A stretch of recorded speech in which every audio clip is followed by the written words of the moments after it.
ಇವತ್ತು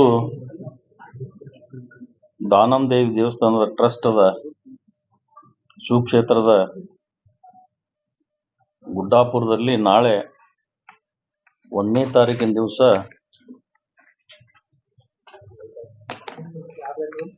ಒಂದು ಕರ್ನಾಟಕ ಭವನ ಒಂದು ಉದ್ಘಾಟನೆ ಸಮಾರಂಭ.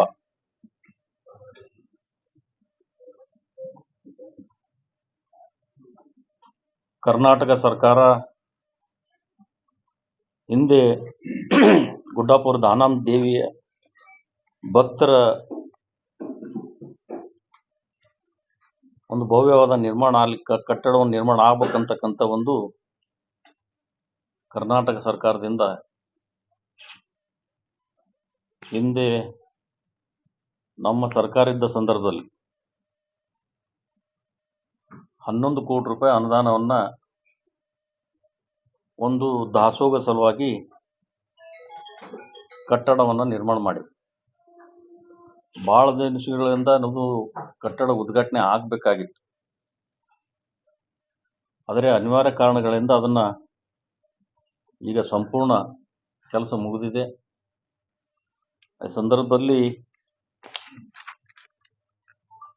1ನೇ ತಾರೀಕು 28ನೇ ತಾರೀಕಿಗೆ ನಾವು ಮಾಡಬೇಕು ಅಂತೇಳಿ ಒಂದು ನಿಶ್ಚಯ ಕೂಡ ಆಗಿತ್ತು. ಆದರೆ ಈ ಪ್ರವಾಹ ಬಂದ ಸಂದರ್ಭದಲ್ಲಿ ಇವತ್ತು ಯಾಕಂದ್ರೆ ಪ್ರೋಟೋಕಾಲ್ ಪ್ರಕಾರ ನಾವು ಇವತ್ತು ರಾಜ್ಯ ಸರ್ಕಾರದ ಮಂತ್ರಿಗಳು, ಮುಖ್ಯಮಂತ್ರಿಗಳು, ಉಪಮುಖ್ಯಮಂತ್ರಿಗಳು ಎಲ್ಲರೂ ಆಹ್ವಾನ ಕೂಡ ಕೊಟ್ಟಿದ್ರು 28ನೇ ತಾರೀಕಿನ ದಿವಸ. ಆದರೆ ಈ ಫ್ಲಡ್ ಬರೋದ್ರಿಂದ ಎಲ್ಲ ಕಡೆ ಡಿವೈಡ್ ಆಗಿ ಸೆಷನ್ ಕೂಡ ನಡೆದಿತ್ತು. ಆ ದಿಶೆಯಲ್ಲಿ 1ನೇ ತಾರೀಕಿಗೆ ಒಂದು ಸಮಯ ನಿಗದಿ ಮಾಡಿ 11 ಕೋಟಿ ವೆಚ್ಚದಲ್ಲಿ ಇವತ್ತು ಹಿಂದೆ ಸನ್ಮಾನ್ಯ ರಾಜ್ಯದ ಮಾಜಿ ಮುಖ್ಯಮಂತ್ರಿಗಳಾದ BS ಯಡಿಯೂರಪ್ಪ ಸಾಹೇಬರ ಮತ್ತು ಬಸವರಾಜ ಬೊಮ್ಮಾಯಿ ಅವರು ಆ ಸಂದರ್ಭದಲ್ಲಿ ಸಚಿವೆ ಶಶಿಕಲಾ ಜೊಲ್ಲೆ ಅವರು ಬಹಳ ದಿಟ್ಟ ನಿರ್ಧಾರವನ್ನು ತಗೊಂಡು ಕರ್ನಾಟಕ ಭವನವನ್ನ ಇಲ್ಲಿ ನಿರ್ಮಾಣ ಮಾಡಬೇಕು ಅಂತ ಹೇಳಿ ನಮ್ದು ಏನು ಆಸೆ ಇತ್ತು ಅದನ್ನ ಪೂರ್ಣಗೊಂಡಿದೆ. ಅದಕ್ಕೆ ನಾಳೆ ಒಂದು ಉದ್ಘಾಟನಾ ಸಮಾರಂಭದಲ್ಲಿ ವಿಶೇಷವಾಗಿ ನಾವು ನಮ್ಮ ಶಾಂತಲಿಂಗ ದುದ್ನಿಯ ಪರಮ ಪೂಜ್ಯ ಶ್ರೀಗಳು ಮೌನ ತಪಸ್ಸಿ ಅವರ ಆಶೀರ್ವಾದವನ್ನು ತಗೊಂಡು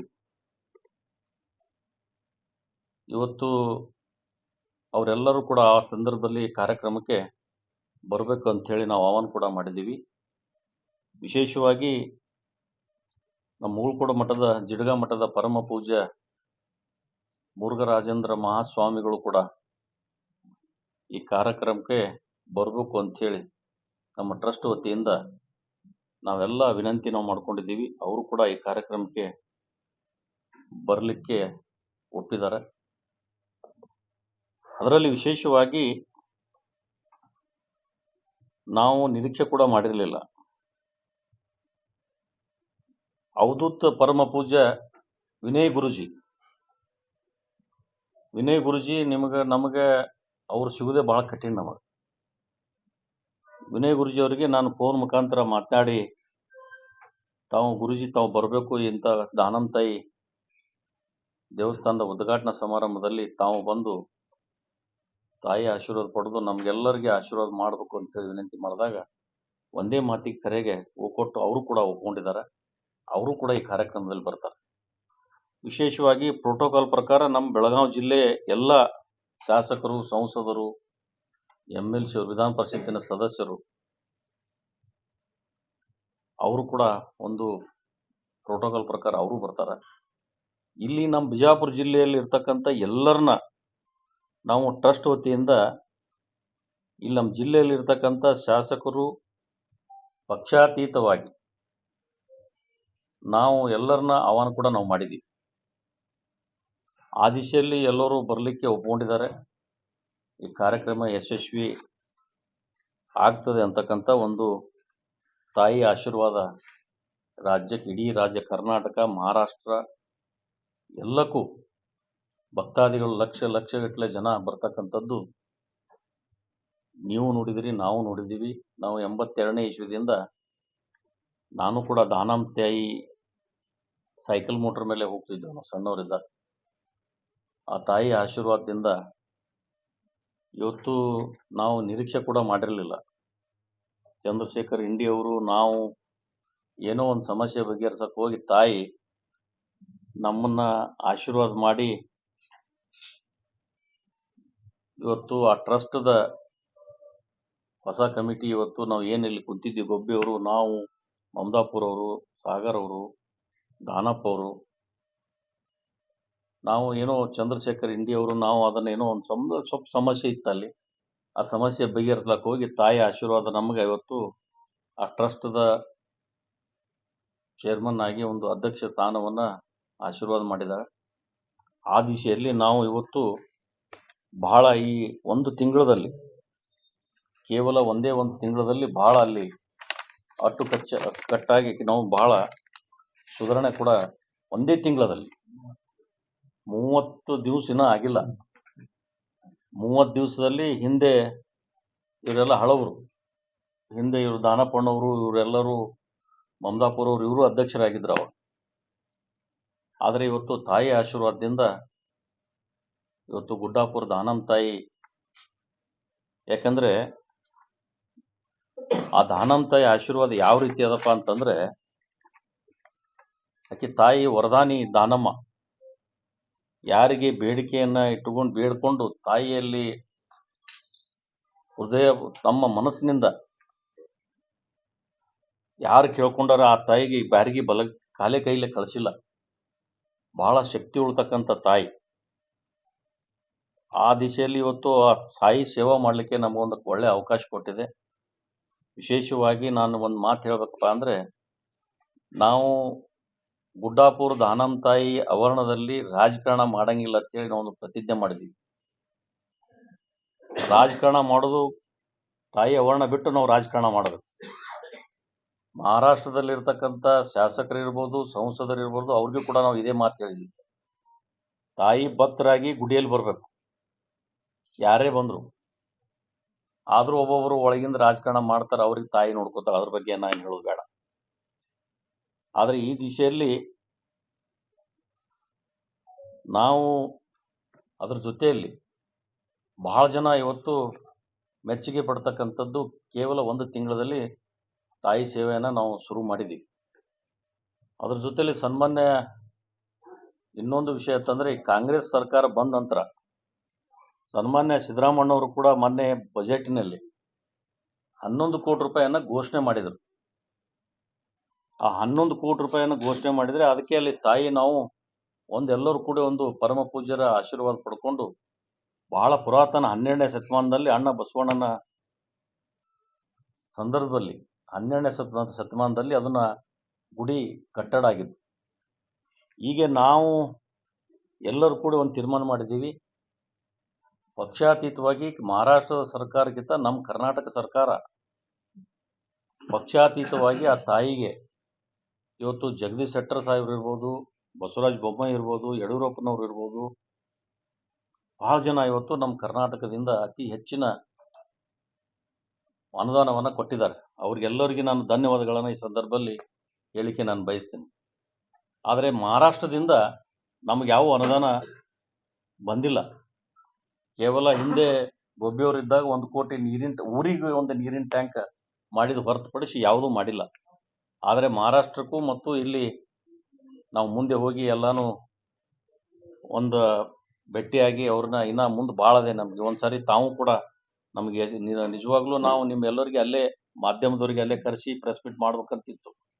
ಹಿರಿಯರ ಸಲಹೆ ಮೇರೆಗೆ ನಾವು ಒಂದು ವಿಚಾರ ಮಾಡಿದೆವು, ನಾಳೆ 1ನೇ ತಾರೀಕಿಗೂ ನೀವು ಅಲ್ಲಿ ಬರ್ಬೇಕಾಗ್ತದೆ, 1ನೇ ಕಾರ್ಯಕ್ರಮಕ್ಕೆ ಬರ್ಬೇಕು, 2 ಸರಿ ನಿಮ್ಗೆ ಬರೋದಾಗ್ತದೆ ಅಂತ ಹೇಳಿ ಇವತ್ತು ಮಹಾರಾಷ್ಟ್ರದಲ್ಲಿ ಅಲ್ಲಿ ನಾವು ಒಂದು ಪ್ರೆಸ್ ಮೀಟ್ ಮಾಡಿ ಇವತ್ತು ಇಲ್ಲಿ ಪ್ರೆಸ್ ಮೀಟ್ ಮಾಡ್ಬೇಕು ಅಂತ ಹೇಳಿ ಒಂದು ತೀರ್ಮಾನ ಮಾಡಿದ್ವಿ.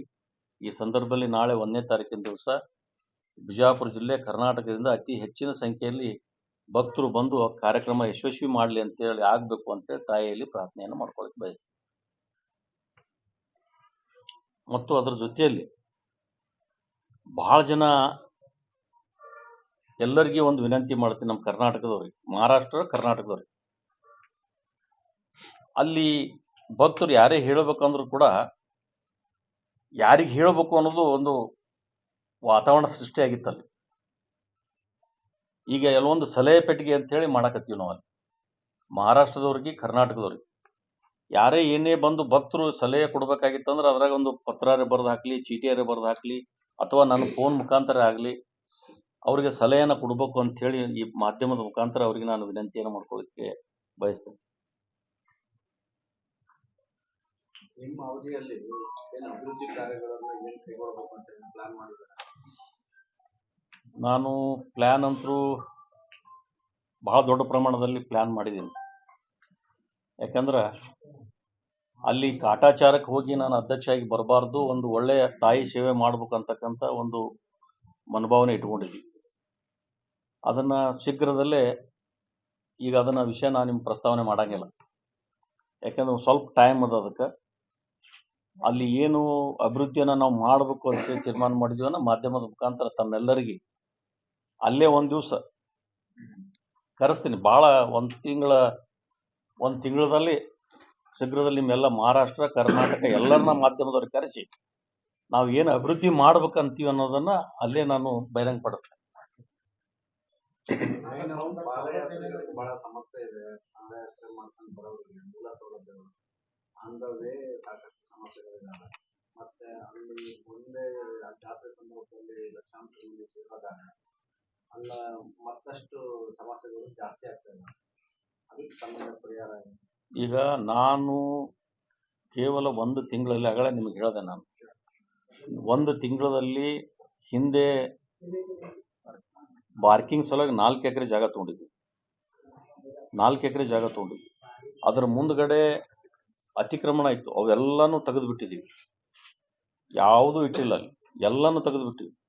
ಮತ್ತು ನಮ್ಗೆಲ್ಲರೂ ಅಲ್ಲಿ 9 ಬಡ್ಡಿ ಪೂಜಾರಿಗಳದಾರ, ಅವರೆಲ್ಲರೂ ನಮ್ಗೆ ಸಂಪೂರ್ಣ ಸಹಕಾರ ಕೊಟ್ಟಾರ. ಮತ್ತು ನಮ್ಮ ಅಲ್ಲಿ ಇರ್ತಕ್ಕಂಥ ಭಕ್ತರು ಬಹಳ ಸಹಕಾರ ಕೊಟ್ಟಿದ್ದಾರೆ. ಈ ನಾಳೆ ಚಟ್ಟಿ ಅಮಾವಾಸ್ಯೆ ದಿವಸ ಬಹಳ ಜನ, ಲಕ್ಷಗಟ್ಟಲೆ ಜನ ಕೂಡ್ತಾರಂತ ತೀರ್ಮಾನ ಮಾಡಿ ಪಾರ್ಕಿಂಗ್ ವ್ಯವಸ್ಥೆನೂ ಕೂಡ ನಾನು ಈಗಾಗಲೇ ಸಪ್ರೇಟ್ ಮಾಡಿಬಿಟ್ಟಿದ್ದೆ. ಅದ್ರ ಜೊತೆಯಲ್ಲಿ ಒಂದು ಅಲ್ಲಿ ನೇತ್ರಾವತಿ ಬಿಲ್ಡಿಂಗ್ ಅಂತದ, ಆ ನೇತ್ರಾವತಿ ಬಿಲ್ಡಿಂಗ್ ಒಂದು ಸ್ವಲ್ಪ ನಮ್ಮ ತಜ್ಞರ ಅಂದ್ರೆ ವಾಸ್ತುಶಾಸ್ತ್ರ ಪ್ರಕಾರ ನಾವೊಂದು ಸ್ವಲ್ಪ ಅಲ್ಲಿ ಒಂದು ಸ್ವಲ್ಪ ತಪ್ಪು ತಡೆಗಳಾಗ ಹಿಂದೆ ಇವರು ನಮ್ಮ ಹಳಿದು ಕಮಿಟಿಯವರು ಮಾಡಿದ್ದು ಒಂದು ಸ್ವಲ್ಪ ತಪ್ಪು ತಡೆಗಳದಾವ. ಅವೆಲ್ಲನೂ ನಾವೆಲ್ಲ ಈಗಾಗಲೇ ಎಲ್ಲ ಪರಮ ಪೂಜಾರು ಬಹಳ ದೊಡ್ಡವ್ರನ್ನ ಕರೆಸಿ ಈ ಒಂದು ತಿಂಗಳದಾಗ ಬರೀ ಅದೇ ನಾವು ಮಾಡಿದ್ದೀವಿ. ಅದಕ್ಕೆ ನಾನು ಮುಂದೆ ಹೇಳ್ತೀನಿ ಅಂತ ನಾನು ನಿಮ್ಗೆ ಹೇಳ್ದೆ. ನಾನು ಈಗ ಅಲ್ಲಿ ವ್ಯವಸ್ಥೆ ಎಷ್ಟೇ ಲಕ್ಷ, 10 ಲಕ್ಷ, 15, 20 ಲಕ್ಷ ಬಂದ್ರು, ಜನ ಬಂದ್ರು ಕೂಡ ವ್ಯವಸ್ಥೆ ನಾವು ಸಂಪೂರ್ಣ ನಾವು ಮಾಡಿದ್ದೀವಿ.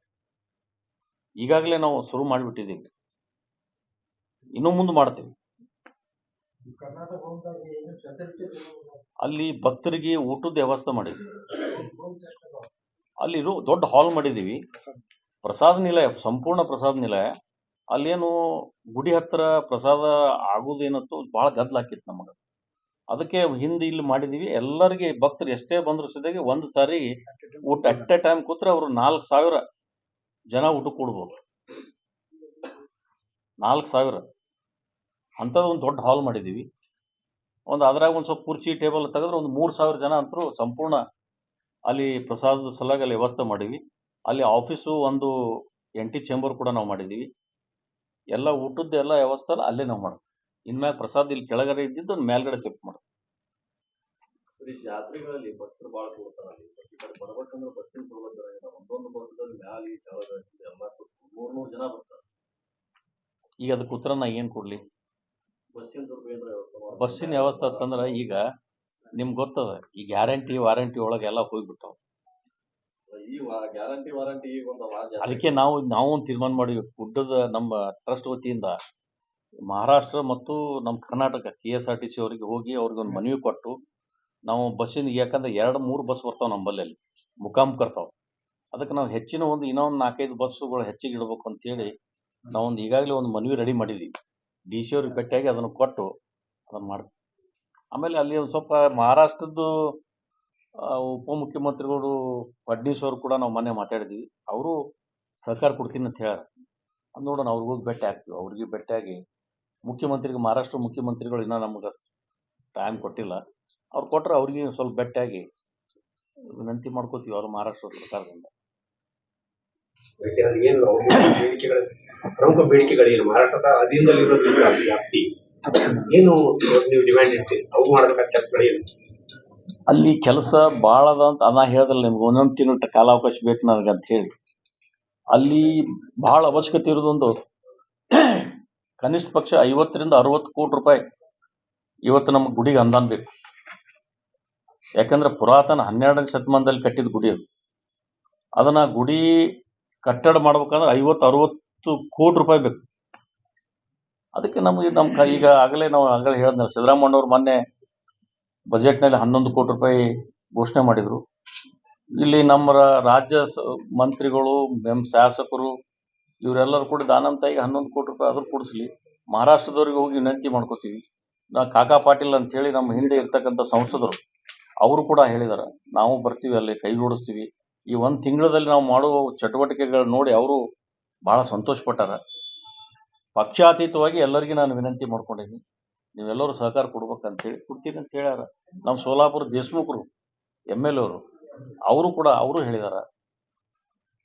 ಆಮೇಲೆ ಹಿಂದೆ ಇರ್ತಕ್ಕಂಥ MP ನಮ್ಮ ಶ್ರೀಗಳು ಸೋಲಾಪುರ MP ಅವರು ಗೌಡಗಾಂವ್ ಅವರು ಕೂಡ ಹೇಳ್ಯಾರ, ಜೈ ಸಿದ್ದೇಶ್ವರ ಶ್ರೀಗಳು. ಅದಕ್ಕೆ ಎಲ್ಲರೂ ಸಹಕಾರ ಕೊಡ್ತೀನಿ ಅಂತ ಹೇಳ್ಯಾರ. ತಾಯಿ ಆಶೀರ್ವಾದದಿಂದ ಮುಂದೆ ಸಾಕ್ತೀವಿ. ನಿಮ್ಮೆಲ್ಲರ ಸಹಕಾರ ಇರಲಿ.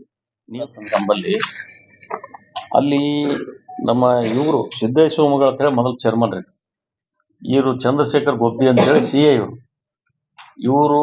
ಆಮೇಲೆ ಅದರಲ್ಲಿ ನಮ್ಮ ಗುಡ್ಡೋಡಿಗೆ ಅವರು ಎಲ್ಲೋದ್ರು, ಗುಡ್ಡೋಡಿ ಹಳಬರು ಇವರೆಲ್ಲ, ಗಣಿ ಅವರು, ಪ್ರಕಾಶ್ ಗಣಿ ಅವರು, ಇವರೆಲ್ಲರೂ ಮೊದಲಿಂದ ಮಾಡ್ಕೊತ ಬಂದಿದ್ರು. ಅವರು ನಮ್ಗೆ ದುದ್ನಿ ಅಜ್ಜವರು ಒಂದು ಹೇಳಿದ್ರು, ಹಳಿ ಎತ್ತ ಹೊಸ ಎತ್ತ ಕೂಡಿ ಅದನ್ನ ಗುಡಿ ಕಟ್ಟಿ ಒಂದು ಕಳಸ ಇಡ್ರಿ ಅಂತ ಹೇಳ್ಯಾರ. ಅದೊಂದು ಮಾಡ್ಬೇಕಂತ, ಒಂದು ತಾಯಿ ಸೇವಾ ಮಾಡ್ಬೇಕಂತೇಳಿ ಮುಂದೆ ಸಾಗಿ. ಮಹಾರಾಷ್ಟ್ರದೊಳಗೆ ಸರ್ಕಾರ ಅದೇ ನಡೆದಾರ್ರಿ. ಈಗ ಒಂದೇ ಮಾತಿಗೆ ಮೊನ್ನೆ ಒಂದು ಲೆಟರ್ ಕೂಡ ನಾವು ಕೊಟ್ಟ ನಂತರ 5 ಕೋಟಿ ರೂಪಾಯಿ ಈಗಾಗಲೇ ನಾವು ಪ್ರಸ್ತಾವನೆ ಕಳಿಸ್ಬಿಟ್ಟಾರ. ಈಗ ನಾವು ಇದು ಮಾಡೋದು ನೋಡಿ ಅವರೇ ಸ್ವಯಂ ಪ್ರೇರಣೆಯಿಂದ ಅವ್ರು ಹೆಂಗೆ ತಿಳ್ಕೊಂಡ್ರು ಗೊತ್ತಿಲ್ಲ. ನಮ್ಮ ಕರ್ನಾಟಕದವರು ತಿಳ್ಕೋಬೇಕು, ಇನ್ನೂ ಭಾಳ ತಿಳ್ಕೋಬೇಕು. ನಮ್ಮ ಕರ್ನಾಟಕದವ್ರು ಯಾಕೆ ತಿಳ್ಕೊಬೇಕಂತಂದ್ರ 92% ನಮ್ಮ ಕರ್ನಾಟಕ ಮಂದಿ ಇರ್ತಾರೆ. 92%, 8% ಆ ಕಡೆ ಮಹಾರಾಷ್ಟ್ರ, ಉಳಿದ ಎಲ್ಲ ಕಡೆ ಆಂಧ್ರ ಪ್ರದೇಶ ಆ ಕಡೆ ಮಂದಿ ಬರ್ತಾರೆ. 92% ನಮ್ಮ ಕರ್ನಾಟಕದವ್ರು ಅದ. ಇದು ವಿಚಿತ್ರ ಅಂದ್ರ ಆ ತಾಯಿಯಲ್ಲಿ ಹೋಗಿ ಮಹಾರಾಷ್ಟ್ರದ ಗಡಿ ಭಾಗದಾಗ ಯಾಕೆ ಕೂತ್ಲೋ ಗೊತ್ತಿಲ್ಲ ನಮಗೆ. ಅದು ಚಿಂತೆ ಆಗ್ಯದ ನಮಗೆ. ನಮ್ಮ ಕ್ಷೇತ್ರದ ಯತ್ನಾಳ್ ದಂಡಿಗೆ ಗೊತ್ತಿಲ್ಲ ಅಂದ್ರೆ ತಾಯಿ ಭಾಳ ಸೇವಾ ಮಾಡಕ್ ಅವಕಾಶ ಸಿಗ್ತಿತ್ತು ನಮಗೆ. ಅವಾಗಿತ್ತು, ಈಗಿಲ್ಲ. ಹಾ